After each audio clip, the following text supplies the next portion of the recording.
So the next several slides will provide a quick overview of Handshake's virtual fairs. If it's helpful, feel free to open Handshake in another window and follow along, especially if you have not been look at the virtual fairs or haven't registered for sessions yet. I'd encourage you to open a new window with Handshake.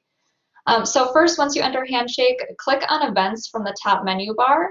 Alternatively, you can click on the Events button from your Handshake homepage as well. On the events page, you can use filters at the top of the page to narrow down that displayed list, and use the career fair filter to identify our virtual fairs that you can participate in. You'll click the name of the fair you'd like to attend and then click register in the upper right-hand corner of the page. Once you're registered for the fair, you'll be able to view and sign up for available employer sessions. Click the Available Sessions tab in the upper left of the page. You can use filters on this page to narrow down the displayed list of employers using something like location, or if you're trying to distinguish between full-time or internship opportunities. Once you locate an employer that you'd like to sign up for a session with, look for the session information to appear below the employer name and the description. So there'll be two different types of sessions. There'll be group sessions and one-on-ones available. So group sessions will have a custom title and indicate a length of 30 minutes, and one-on-one sessions are indicated by one-on-one with the employer name. So click on the name of the session you'd like to sign up for, and then please note that your profile privacy may need to be adjusted in order to sign up for sessions. The engagement team, we recommend using community privacy setting to make the most of your Handshake experience, since the community setting will allow you to participate in all of the fair sessions as well as engage with other students and alumni within Handshake. Review the information, and if you'd like to proceed, you can click Confirm to sign up. And if a group session is already at capacity, it will no longer appear on the list. One-on-one sessions are 10 minutes in length, and you can choose which representative to attend a one-on-one session with if multiple are listed. If you see a red dot to the right of a session start time, that indicates that you're already signed up for a session during that time, and in order to sign up for this session, you would need to cancel the existing session to sign up. You can click on the tab for your sessions in the upper left of the fairs page to see a list of the sessions that you've already signed up for. And then click on the RSVP'd button to see information about the session or to cancel that reservation. It's good to know that you can leave a session up until the time that it is scheduled. However, Handshake will pop up with a warning whenever a session is canceled in order to promote professional behavior. You'll be able to sign up for additional sessions on the day of the fair as well. So students will be able to sign up for group sessions that have availability or seats remaining up until 1 minute before the start of that session. But once that session has started, you will not be able to sign up. In addition, you'll want to ensure that you have the right setup to support your audio and video. It's good to know that you can join a session up to 5 minutes early in order to test your connection. And I am going to send another link in the chat. This link is to Handshake's troubleshooting page. So if you're a planner like myself and you want to test your audio and video prior to the day of the fair, Handshake has a kind of a cool tool where you can go in and it'll test, how is the strength of your internet? Do you have the right audio and video to support these virtual fairs? So go ahead and take a look at that link if you want to test it out before the day of. You'll also need to complete your profile. I recommend kind of at a minimum uploading a photo so you're not a floating gray head before the day of the fair. Also make sure that your graduation date is correct. That information is pulled based on the number of credits you have at UW, and oftentimes it's not correct. So that's something to check before the fair. Lastly, you'll want to upload a resume to your profile if you haven't done so already. And in addition, I recommend creating a shareable link with your resume using something like Google Drive. Therefore, you can easily share a link with an employer if they request to see your resume during a session. That's feedback that we've heard from our colleagues in engineering, is once you're in that video call with an employer, it can be difficult to share a document. So that might be something worth doing, is creating a link to your resume using Google Drive. And you'll want to make sure that if you do that, that the link is viewable to anyone who has the link. So now, moving on to the day of the fair. So on the day of the virtual fair, you'll be able to join sessions via the Your Sessions tab in the fair, but you'll also see a banner on your dashboard that will take you directly there. I've been told it's pretty obvious on the day of the fair how to actually enter those sessions. Then you'll navigate to the fair in Handshake and click on the Your Sessions tab, and then you'll click the blue Launch Video button in order to join the session. And remember, you can join up to 5 minutes early to test your audio and video connection. You'll need to make sure that you've allowed microphone and video access in your app or browser in order to participate in audio and video. So this is an example of what it looks like in Chrome, and Handshake recommends either using Chrome or Firefox to participate in a virtual fair. And note that in group sessions with more than 15 participants, Handshake will automatically disable participant audio and video in order to preserve session quality. Okay, so that was a lot of information on the technical side of Handshake. So just know that if you have any questions, technical or not technical, the day of the fair, coaches and employer engagement staff will be available during each of the business career fairs to assist you. So you can schedule one-on-one sessions by searching for UW-Madison Virtual Support Team on the day of the fair. So please feel free to reach out to us if you have other questions. But I want to make sure I leave plenty of time for the panel. So panelists, if you wouldn't mind turning on your video and audio, I'll go ahead and have you introduce yourselves. So Claire, can I start off with you? Do you mind just sharing a little bit about your role on the team? Surely. Hi, everyone. My name is Claire Jablonski, and I am one of the career coaches in the Career Engagement Studio. I currently work with our marketing students, supply chain, OTM, and international business. As a career coach, I help with all things career, so do resume reviews, cover letters, help with interview prep, kind of research, finding those companies that you might want to talk to, kind of every step along the way of finding that first job. So there are 4 career coaches along with me, and then Caitlin and Brian as well. So I'll be kind of answering questions today from the career coaches lens. Thank you, Claire. Brian, do you want to introduce yourself? Sure thing. Sorry, it took a second for my video to kick in. Hi, I'm Brian Zaramba. I'm one of 2 assistant directors of employer engagement at the WSB undergraduate program. So I work with the accounting and business services, financial services, healthcare, and real estate industries. And I'm really the first point of contact for companies in those industries looking to recruit students like you, undergraduate business students. So I have a lot of the conversations with employers about sort of timelines and recruiting strategy so that when employers come to campus, they know the most effective times and ways to engage with our students. And I also help provide company information to our employer, to our career coaching team, so that when you're in an appointment with them, they can maybe talk to you about the types of companies that you might be interested in. So that's sort of the work that we do on the employer engagement team. Ben, do you want to introduce yourself? Yep. Okay. I got everyone. My name is Ben Monokowski. I'm the lead peer advisor for this year. I tend to specialize in real estate as well as markets-based finance and investment banking. That's kind of my specialties. Awesome. And Rena?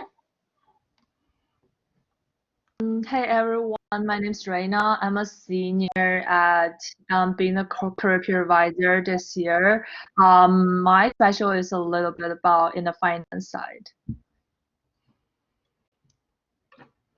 Fantastic. So I am just going to stop sharing this PowerPoint here, just so you can see our speakers. Okay. Let's see.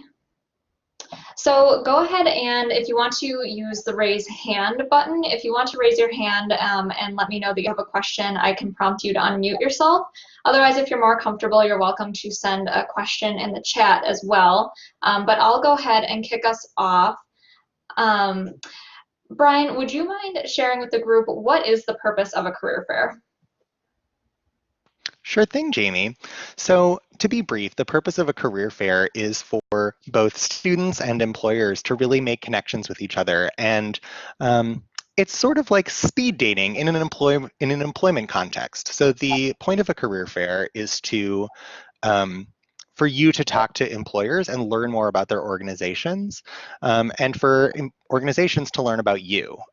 So Claire and Jamie will talk about sort of like what that means in the context of a career fair and how to make an elevator pitch, which is sort of how you articulate your value to an organization and why you're interested in an organization. And then sort of like what good questions you should ask to get valuable information back from the company. So it's really, the point of this fair is really for you to create a personal connection with somebody at an organization with the intention that they can then pull your resume out of a pile and say, yes, I remember you. Thank you, Brian. And to answer one of the quick questions in the chat, all of these virtual conversations will be happening within Handshake. Claire, do you mind sharing a little bit about what can students expect from a one-on-one conversation, and how does that differ from what to expect at a group session? Yeah, so in the one-on-one conversations, which are 10 minutes long, they will be obviously one-on-one with an employer. So it'll just be you and a recruiter. There might be two recruiters in that room, but probably just a single recruiter. And in that 10-minute space, how I've been telling students to kind of prepare, you'll kind of give like a little bit of an elevator pitch. So we might get more into this, but I can kind of give you what my thoughts are on the elevator pitch. It'll be kind of your introduction of yourself. So your name, your major, your year in school, and then kind of your past experiences, whether that be in an internship or a job, kind of your bigger skills that you bring to a table, and then what you're looking for in your next role. So if you're looking for an internship that gives you skills in a specific area, tell them that. Or if you're looking for a full-time job, tell them that as well. And then also coming to that 10-minute session with questions prepared. I like to be prepared, and so I usually say like have maybe like 5 questions prepared. Those questions can be recycled from, employer to employer if they're not super specific, but they can be, tell me more about the internship role that you're hiring for, tell me about the skills that you would want in the intern that takes on this role, kind of questions like that. But that's how you would use those 10 minutes for a one-on-one session. The group sessions, which are 30 minutes long, are more so for an information session that the employer is holding.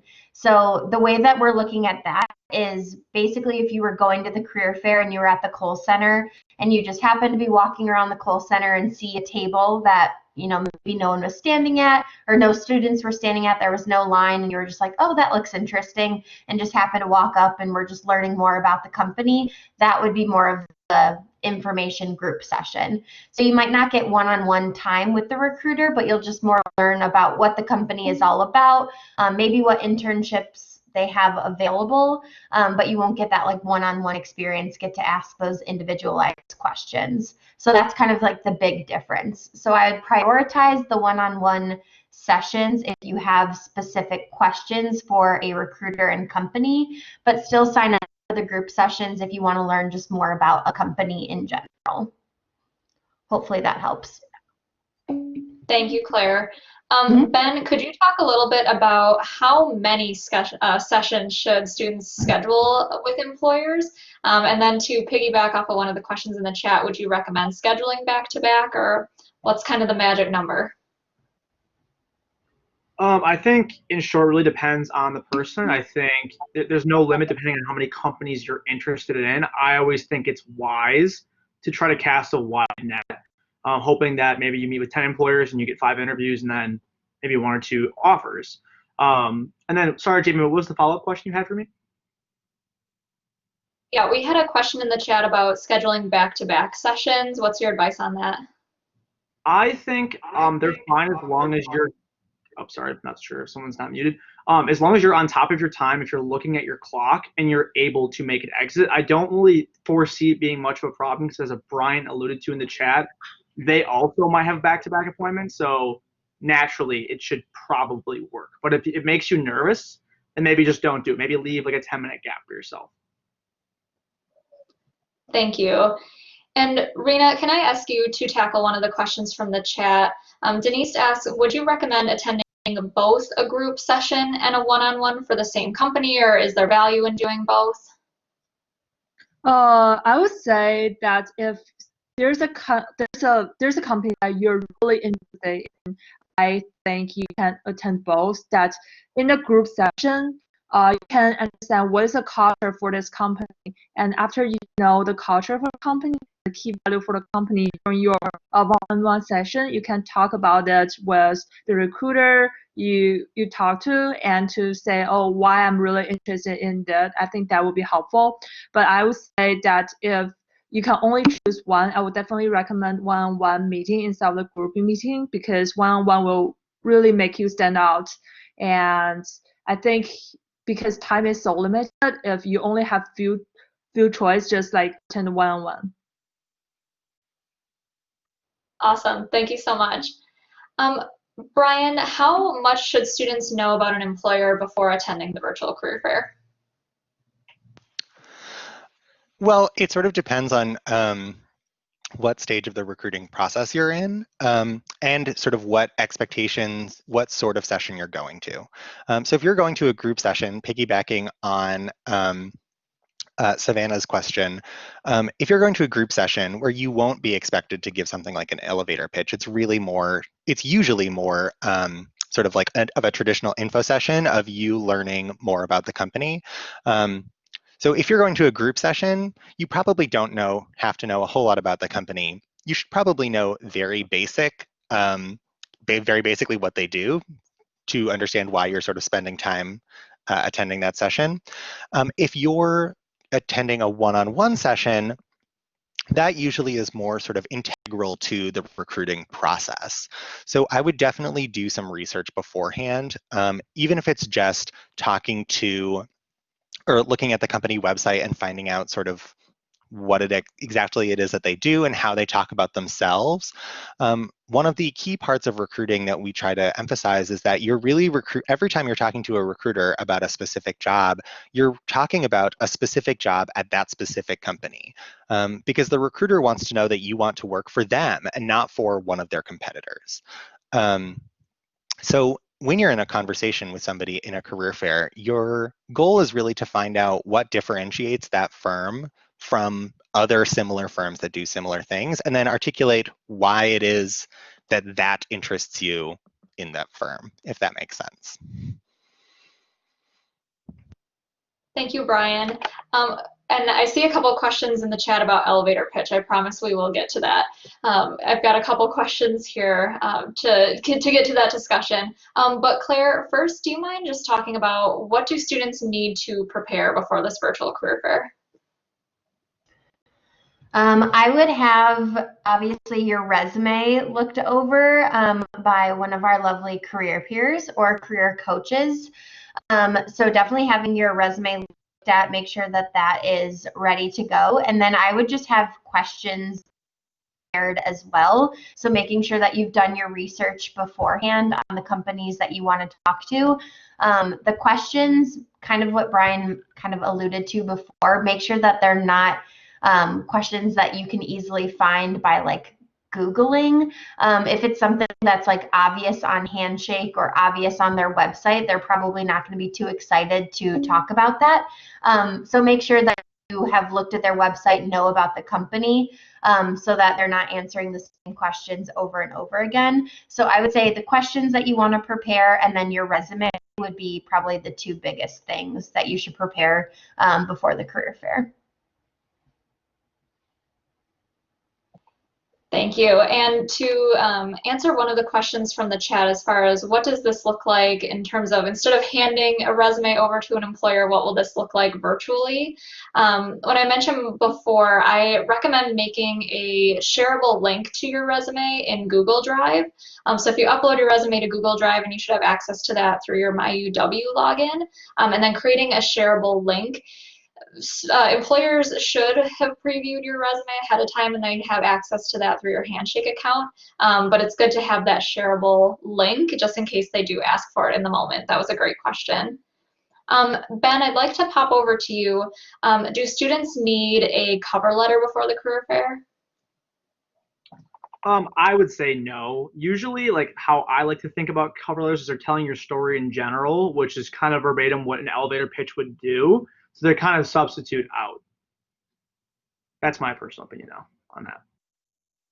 Yep, I agree. Um, and Claire, should students dress up for this event?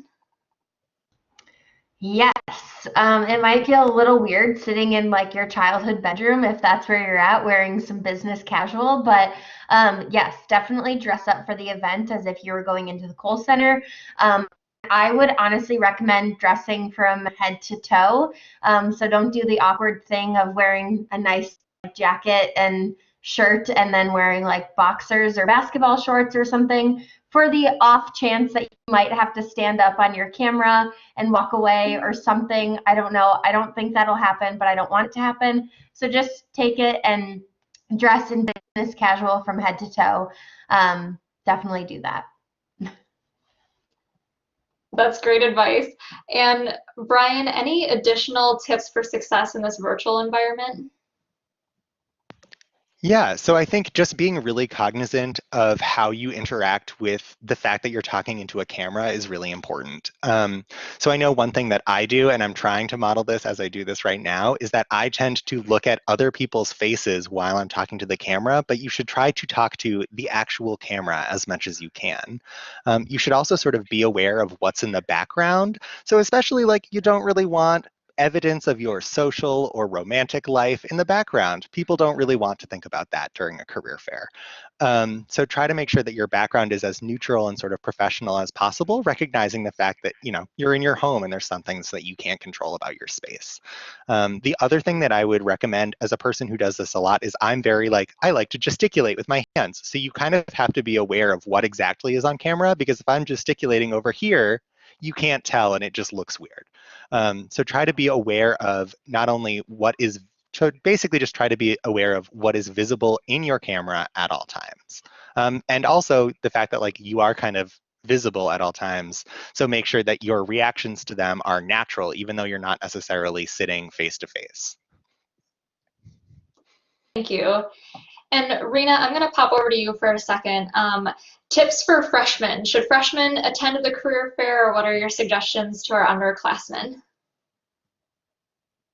Yeah, sure. So I would say like I definitely encourage freshmen to go to career fair. I think it's a really good opportunity for you to know what it's like, because I know most of the positions are open to sophomore and juniors, but I think when you're a freshman, it's really good to know what is a career fair like, how to interact with the with the recruiters, and it's also a good chance for you to practice your elevator pitch and to know about a firm. So next year when you apply for your sophomore or junior internship, it will be good. And also I would say that I think there might be some positions open to freshmen. As long as you try, there's still a possibility to get into the door. So yeah, I think generally you should definitely go. Yeah, absolutely. It's a great experience regardless. So I want to get into the elevator pitch and sort of how to make the most of your conversation at the career fair. So Claire, you alluded to this a little bit earlier, but do you mind giving an overview? What is an elevator pitch?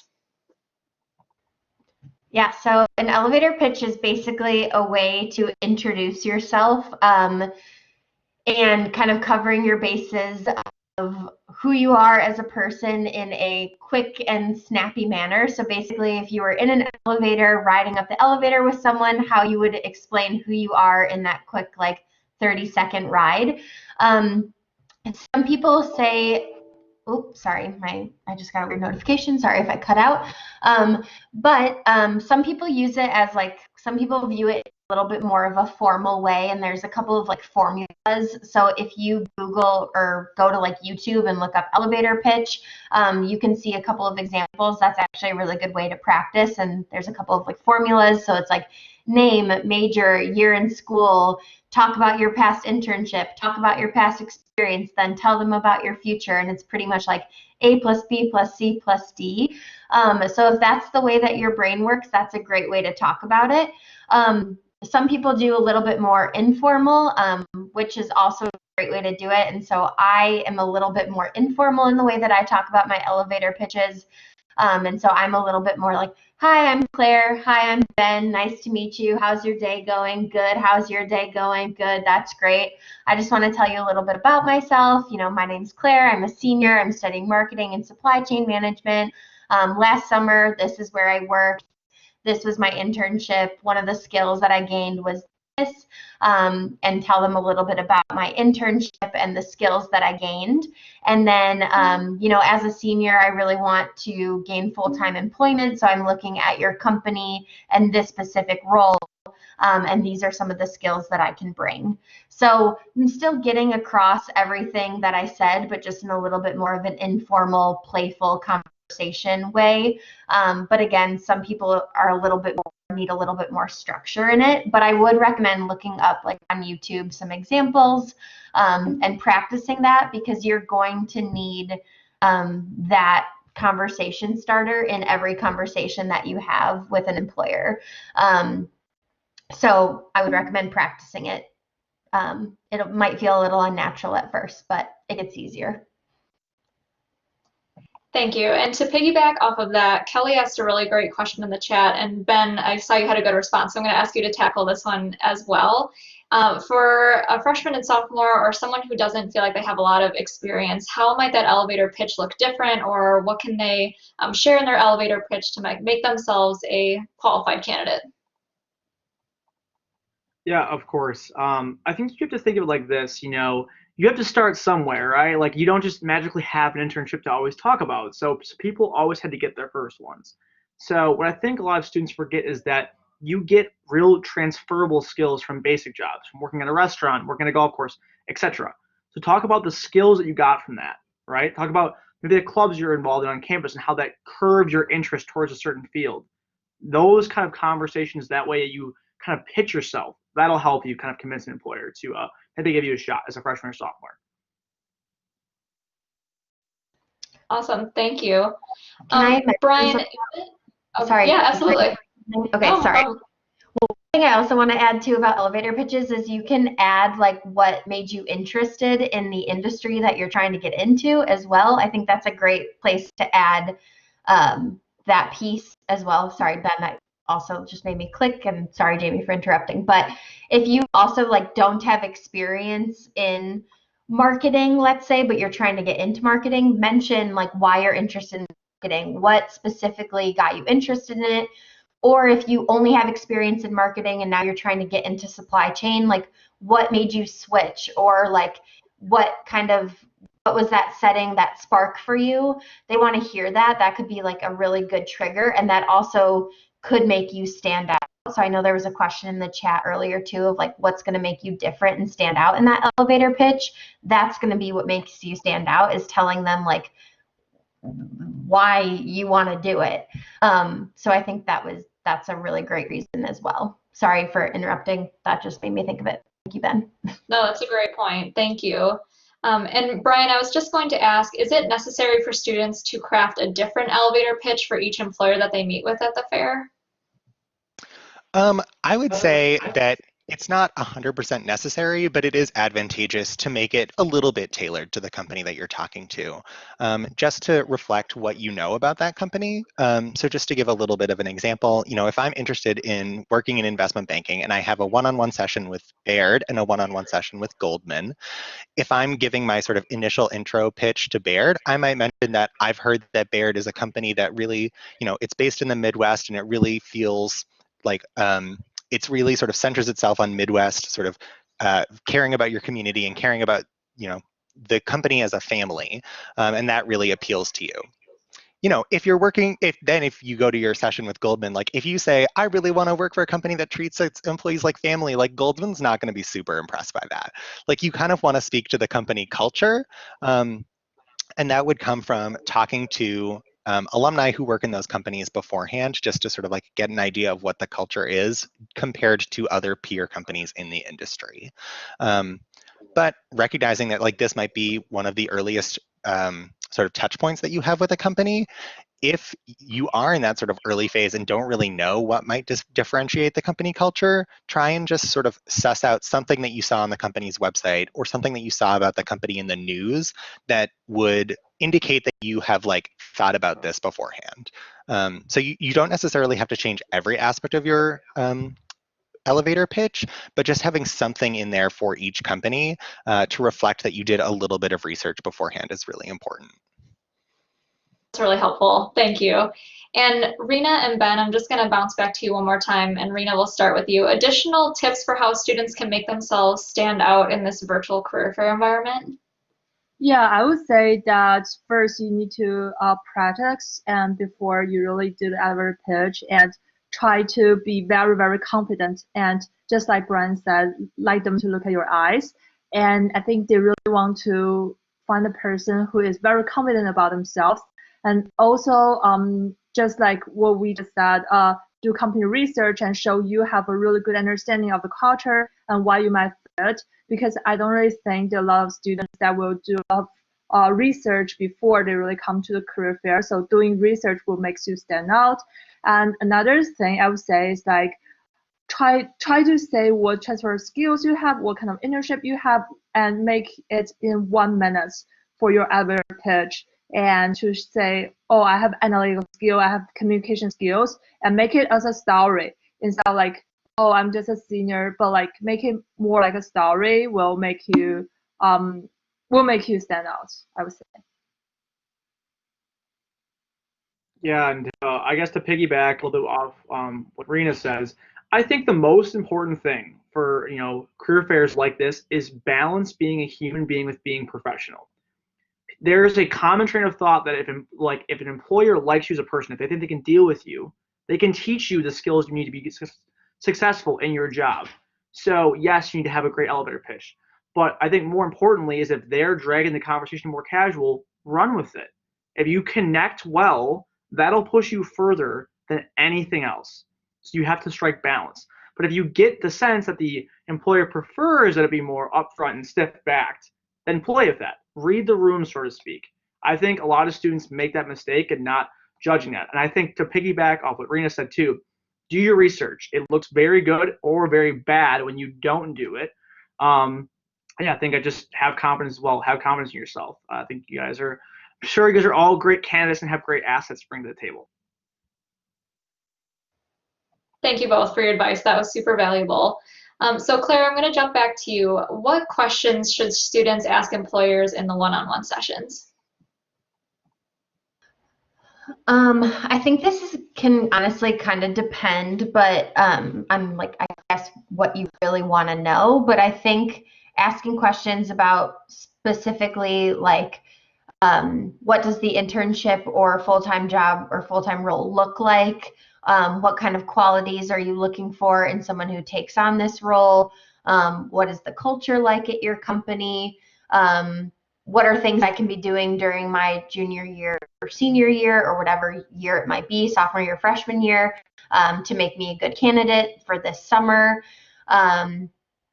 What are, trying to think, Ben, Arena, or Jamie or Brian, you can also jump in. I'm trying to think off the top of my head. I should have written some down. If you can figure out who you're speaking with, definitely do some research on them. People love to talk about themselves. You get them talking about themselves, it's probably gonna go well for you. So if you're like, wow, I see you've worked at PwC for 20 years. What's kept you there so long? They're gonna be like, wow, Brian, let me tell you why I'm here.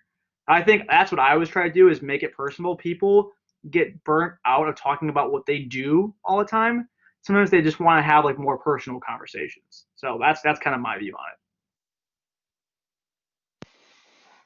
I think that Ben brought up a great point. So I can't remember off the top of head whether students can see who exactly they are talking to. They should be able to see the name who's attached to the schedule. Okay, great. So I would definitely recommend looking up those people on LinkedIn before your conversation. And just seeing, who are they very basically.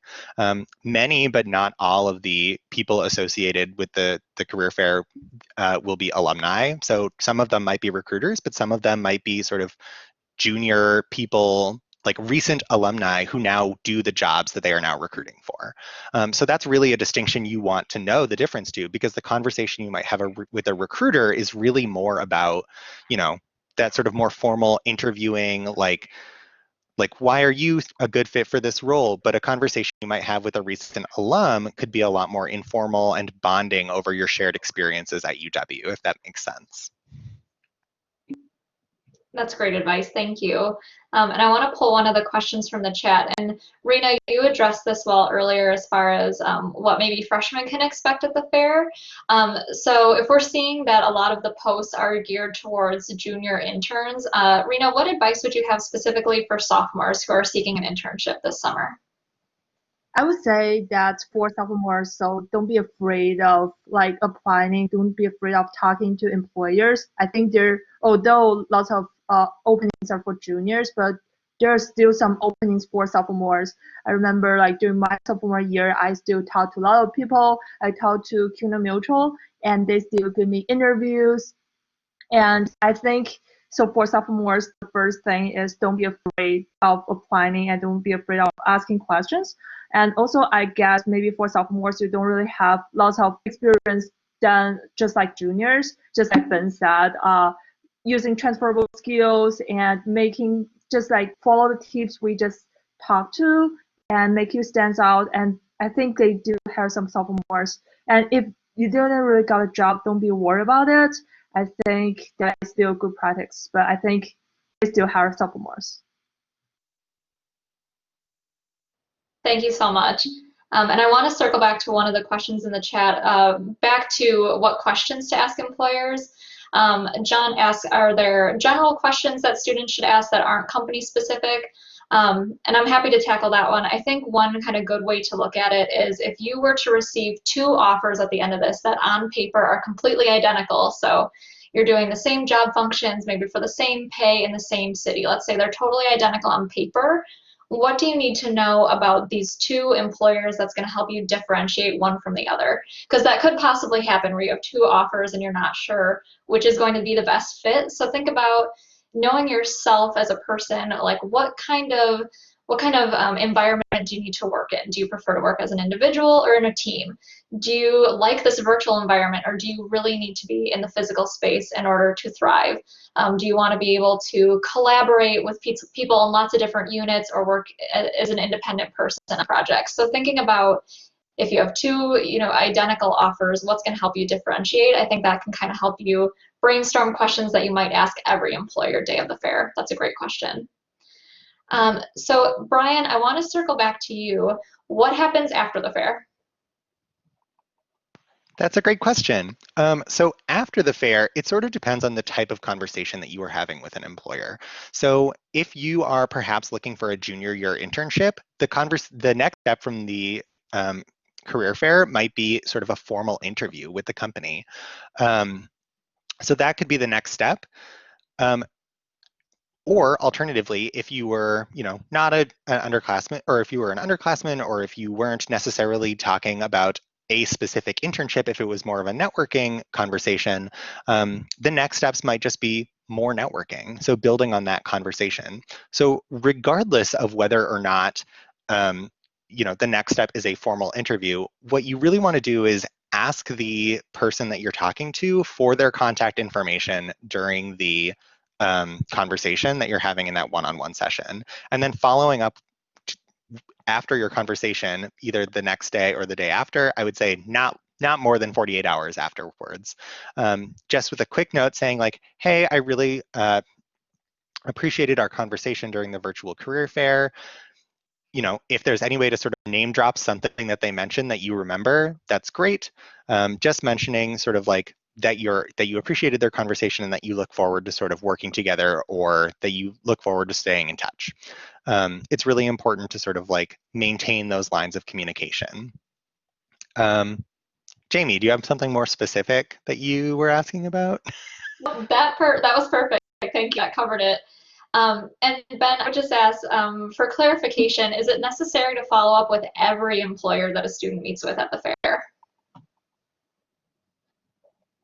I would say if you're interested, if you want the job, like, yeah, like, I think you boost your chances up so much by sending one email. It's completely worth it. I know you're probably gonna sit there and be like, oh, I don't want to send 20 emails, but if that means you'll get a job or internship for it, I think that's well worth the effort. So in short, I think so.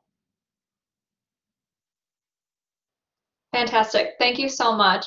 So I want to circle again to one of the questions from the chat about how to identify sophomore specific internships. There's actually a very helpful filter in Handshake. So when employers post their internships in Handshake, they are able to select basically what the minimum qualifications are. And some employers will check the box that says, yes, we are willing to talk to sophomores or even freshmen about this position, as indicated by your graduation date in Handshake. So number one, make sure your graduation date is correct in Handshake and on your resume. And then if you check that box, you'll only see positions that have indicated, yes, we're willing to discuss this position with sophomores or freshmen. As Rena mentioned, I think earlier, you are welcome to apply for anything. Cast a wide net, apply for things even if you don't meet that qualification. But if you're looking to prioritize those that traditionally do hire sophomores, that's a really helpful filter to use. That's a great question. Okay, so go ahead. I also wanted to plug, we actually are pulling together a list of companies that hired sophomores and freshmen in previous years, and are going to post those on the FITs, the functional interest teams. So hopefully those will also be an area where you can look for at least names of companies for you to start doing some networking on LinkedIn, or look up those companies in Handshake to sort of help you identify companies who are looking for sophomores. Awesome. So we still have a couple minutes left for questions. So feel free to put those in the chat, or if you feel more comfortable to raise your hand and I can ask you to unmute yourself. While students are putting some additional questions in the chat, I'd just like to circle back to the panel. Maybe Claire, starting with you, just additional advice you have for students attending these virtual fairs. Sure. I would say good advice for the fairs. Sorry to put you on the spot, Claire. Okay. I would say, I mean, besides like the obvious of being yourself, and Ben kind of mentioned this before of like reading the room, I think that's a really good piece of advice, which can be kind of tricky in this virtual setting. But really take that into consideration, because I think there are some employers that are much more lax and kind of, go with the flow and kind of comfortable and will kind of joke around with you. And then there are some that are a lot more serious and kind of to the book. And if you go in there with like the wrong attitude, which is maybe not the right way I want to say that, but if you go in there with kind of like a weird attitude, it doesn't always come off as like a genuine, interaction. So make sure that you're really reading and communicating the way that you want to be getting across. We have gotten feedback from employers in the past that just like students don't know how to communicate. So make sure that you're reading the room correctly and getting your questions asked and answered the way you want to, and just be your genuine self. And also know that like not every interaction you have is going to be the best interaction, and know that it might be because that's just not the best fit for you in a company, and know that that's also okay. Not every company is made for you to be there. You really can tell like the people you meet with if it's a genuine connection, and if you're going to feel comfortable there and fit there. You're not meant to be and work at every company that you meet with and get along with everyone that you meet with. So if it doesn't feel good, it's okay. There's a bunch of other companies that you can work at and work for. Some will feel good and some will not feel good, and that's okay. That came out really blubbery and circly, but I hope that made sense in some capacity.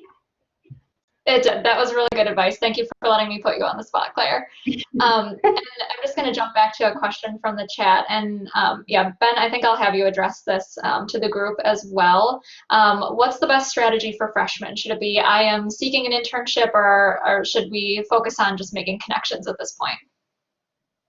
I think that's a great question. I put my response kind of in the chat. But more or less, I think you should always phrase it as like, I'm a freshman. Like, yes, I am looking for an internship. I'm also looking to learn because there's plenty that I don't know yet. Because what's going to happen a lot of times, you're going to walk up and they're going to be like, oh, sorry, we don't hire freshmen. But you're okay. Like, I still want to know X, Y, Z, and they'll be happy to take your questions. And if anything, you get a contact. I always thought when I was going to internship fair as a freshman sophomore, your goal, if you can't like get an interview from it, is to get as many like touches with people, like contact, and then as much like contact information as possible. It just broadens your network and helps you down the road, even if you don't get an internship. So I think stating that you're open to learning and looking for internships is important. I think you should say both. Yeah, absolutely. Brian, I'll jump back to you. Final thoughts from the kind of employer perspective or tips that you have for students? That's a good question. I'm sorry, I was just typing out an answer. So looping around based on sort of the freshman internship question, for the virtual career fairs in particular, the employers can set restrictions on who can sign up for their sessions based on graduation date or based on school year, which is based on the number of credits you have in Handshake. So like if you can see their session and sign up for it, it means they did not actively prevent you from doing so, which they could have very easily have done. So if you can sign up for a session, I strongly recommend that you do.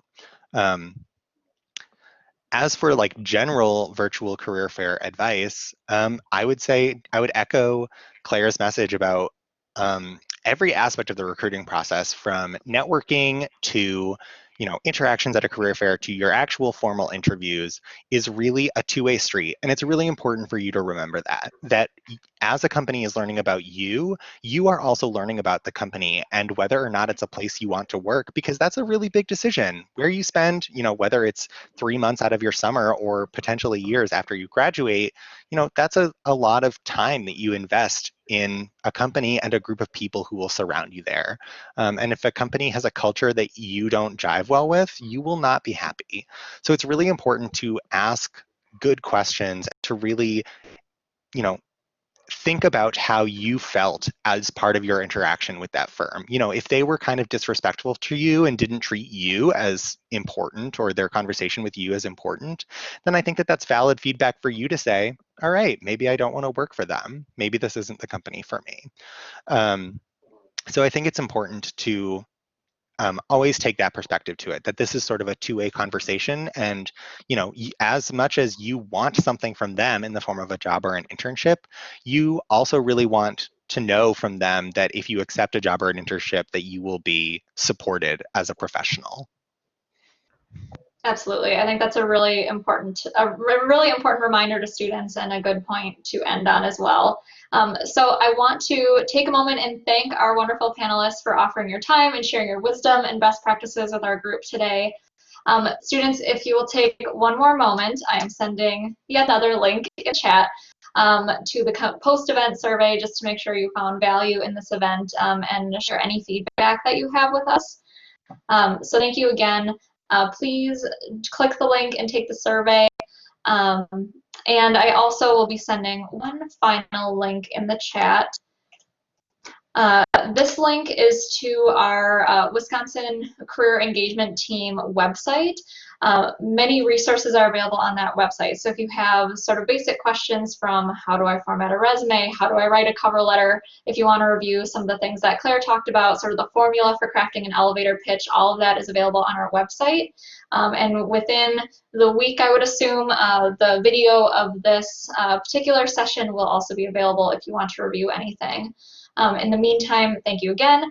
You're welcome to make an appointment with a career coach or a career peer advisor for help down the road. But thank you again. Feel free to continue sending questions if you have them.